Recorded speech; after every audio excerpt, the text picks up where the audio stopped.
Road accident సంబంధించి రీసెంట్గా లోక్సభలో అడిగిన ప్రశ్నకి సమాధానం చెప్తూ ట్రాన్స్పోర్ట్ మినిస్టర్ వాళ్ళకు వచ్చిన ఇన్ఫర్మేషన్ ప్రకారం రాష్ట్రాల నుంచి యూనియన్ టెరిటరీస్ నుంచి రోడ్ యాక్సిడెంట్స్ వల్ల 2024 క్యాలెండర్ ఇయర్లో 1,77,177 మంది మరణించారంట. అదే నేషనల్ హైవేస్లో అదే టైంలో జాతీయ రహదారులు చూసుకుంటే 54,433 మంది మరణించారంట. అంటే రోడ్ యాక్సిడెంట్స్లో చనిపోయిన వాళ్ళు నేషనల్ హైవేస్లో చనిపోయిన వాళ్ళే దాదాపు 31% అన్నమాట.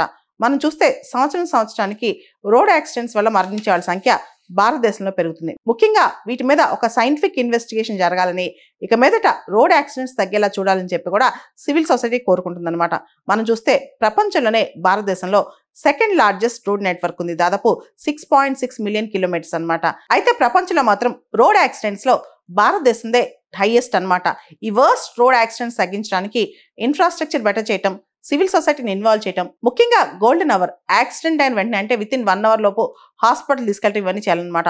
మనం చూస్తే తెలుగు రాష్ట్రాల్లో గత 2 నెలల్లో 2 అతిపెద్ద యాక్సిడెంట్స్ జరిగాయి, బస్ యాక్సిడెంట్స్.